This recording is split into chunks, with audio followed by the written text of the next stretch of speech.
Everyone, welcome back to the channel. तो इस video में हम पढ़ रहे होंगे हमारा next topic, that is refractory period. Refractory period क्या है काजल दी? रिफ्रैक्टरी पीरियड वो टाइम है जब न्यूरॉन एक्चुअली में एक्शन पोटेंशियल का जो फेज है उसमें है। तो अगर मैंने कोई नया स्टिमुलस दिया, चाहे वो पावरफुल दिया चाहे वो वीक दिया, कैसा भी स्टिमुलस दिया, तो क्या वो रिस्पॉन्स प्रोड्यूस कर पाएगा दूसरा न्यूरॉन?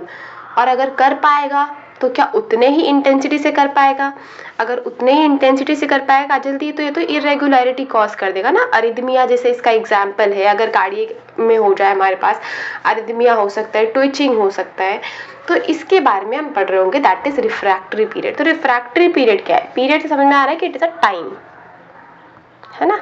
तो ये एक टाइम है काजल दी, time period following an action potential. अभी तुमने एक्शन पोटेंशियल दिया, तो जब तक एक्शन पोटेंशियल का फेज चल रहा है तब तक मैंने, अब एक केस हो सकता है कि काजल दी मैंने स्टिमुलस दिया और कोई रिस्पॉन्स नहीं आएगा, नो मैटर व्हाट, कितना भी तुम कर लो पर स्टिमुलस नहीं मिलेगा, कितना भी स्ट्रॉन्ग दे दो स्टिमुलस अगर, तो रिस्पॉन्स नहीं मिलेगा। और दूसरा हो सकता है कि चलो ठीक है, अगर तुमने प्रॉपर अच्छा खासा रिस्पॉन्स दे दिया, स्टिमुलस दे दिया, तो मैं थोड़ा बहुत रिस्पॉन्स प्रोड्यूस कर दूंगा, ऐसा। ये हमारा मेम्ब्रेन, न्यूरॉन का मेम्ब्रेन बोलना चाह रहा है, ठीक है। तो रिफ्रैक्टरी पीरियड क्या होता है? वो टाइम है जिसमें एक्शन पोटेंशियल के बाद, चाहे वो नर्व हो या मसल फाइबर हो, is unable to respond to second stimulus. मतलब जो दूसरा रिस्पॉन्स दिया हमने, अगर मेरा एक्शन पोटेंशियल का पहला फेज चल रहा है, तो दूसरा रिस्पॉन्स देने के बाद जो हमारा मेम्ब्रेन है वो उसको रिस्पॉन्ड नहीं करेगा। इसके कारण होगा क्या? सबसे पहले तो यूनिडायरेक्शनल प्रोपोगेशन होगा, राइट, एक ही डायरेक्शन में प्रोपोगेट कर रहा है। और दूसरा, एक्सेसिव कॉन्ट्रैक्शन नहीं होगा। नहीं तो समझो तुमने एक स्टिमुलस दिया, फिर तुम्हारा मन हुआ तुमने दूसरा स्टिमुलस दे दिया, फिर तुम्हारा मन हुआ तुमने तीसरा स्टिमुलस दे दिया, तो इसके कारण क्या होगा? जो हमारा एक तो यूनिडायरेक्शनल फ्लो बिगड़ा, दूसरा ये भी हो जाएगा कि काजल दी इतने हमको न्यूरॉन, इतनी फायरिंग एक साथ मिल रही है कि हमारा जो कॉन्ट्रैक्टिलिटी है वो बहुत ही ज़्यादा बढ़ गया है। इसीलिए इसको प्रिवेंट करने के लिए हमारा पूरा का पूरा ये रिफ्रैक्टरी पीरियड का फेज हमारी बॉडी में होता है। अब इसके टाइप है एब्सोल्यूट और रिलेटिव, ठीक है। एब्सोल्यूट का क्या मतलब है काजल दी? एब्सोल्यूट का मतलब है कि चाहे तुम कितना भी फायरिंग दे दो, कितना भी स्टिमुलस दे दो, रिस्पॉन्स तुमको नहीं मिलेगा, ठीक है, बस। This is absolute. रिलेटिव का क्या मतलब है काजल दी? कि अगर तुमने स्टिमुलस दिया, जो दूसरा स्टिमुलस है तुम्हारा सेकेंड स्टिमुलस, ठीक है, अगर तुमने दिया और काफी पावरफुल दिया, स्ट्रॉन्ग स्टिमुलस दिया, तो रिस्पॉन्स देखने को मिल सकता है, मतलब मिलेगा, ठीक है। अब एब्सोल्यूट क्या देखें तो during this phase the second action potential can not be generated no matter how strong the stimulus is. No matter what आपने कितना पावरफुल स्टिमुलस दे दिया, आपको सेकेंड एक्शन पोटेंशियल, दो एक्शन पोटेंशियल एक साथ देखने को नहीं मिलेगा। अब ये स्टार्ट कब होता है? देखो, ये हमने पढ़ा था एक्शन पोटेंशियल का पूरा ग्राफ, ठीक है। ये हमारा फेज था डीपोलराइजेशन, ये हमारा फेज था रीपोलराइजेशन, और बीच में एक फेज आता था जिसको हम हाइपरपोलराइजेशन बोल रहे थे, राइट। अब जो हमारा एब्सोल्यूट रिफ्रैक्टरी पीरियड है वो कब होता है? डीपोलराइजेशन से लेकर के हाफ ऑफ रीपोलराइजेशन तक, ठीक है। थोड़ा सा टेढ़ा कर्व बना लो ताकि हाफ हम दिखा सके। तो डीपोलराइजेशन से लेकर के ये वाला जो पूरा का पूरा मेरा फेज है काजल दी, this is absolute refractory period. While जो इसके बाद वाला बचेगा, ये वाला, ये हो जाएगा हमारा रिलेटिव रिफ्रैक्टरी पीरियड, राइट।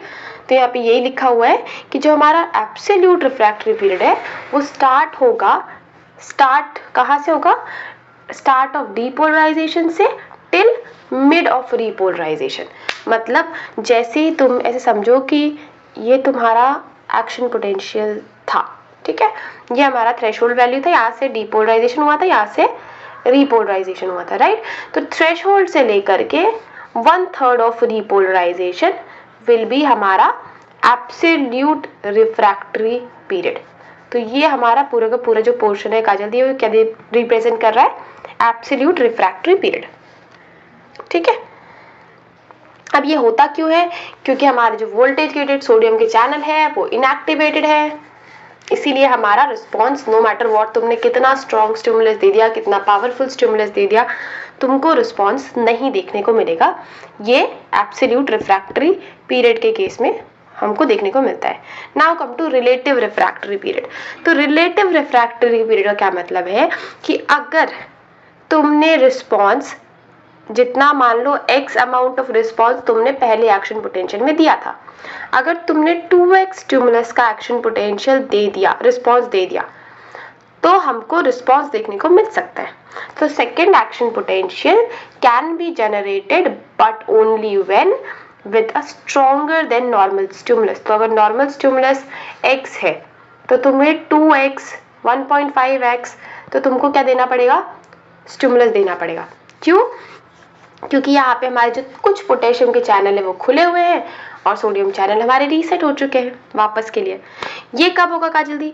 ये होता है हमारे, हमने देखा था कि अगर मैंने ये एक्शन पोटेंशियल का कर्व ड्रॉ किया था, राइट, तो 1/3 तक तो हमारा क्या था? Absolute, right.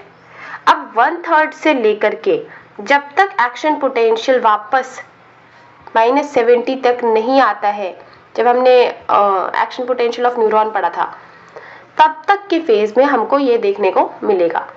तो ये यहाँ पे दिखता है 1/3 of repolarisation to end of action potential. ठीक है, तो यहाँ पे अगर तुम देखो तो ये कर्व है, तो थ्रेशोल्ड से लेकर के 1/3 ऑफ रिपोलराइजेशन तक हमको एब्सोल्यूट रिफ्रैक्टरी पीरियड देखने को मिलेगा। फिर 1/3 ऑफ रिपोलराइजेशन से एंड ऑफ एक्शन पोटेंशियल तक हमको रिलेटिव रिफ्रैक्टरी पीरियड देखने को मिलेगा, और इन दोनों का समेशन हो जाता है हमारे पास रिफ्रैक्टरी पीरियड, या इसको इफेक्टिव रिफ्रैक्टरी पीरियड भी बोलते हैं। So this was all about refractory period. आपको इसके अलावा भी कोई डाउट है, to let us know in the comment section. तब तक के लिए मिलेंगे नेक्स्ट वीडियो में। Till then bye bye, take care.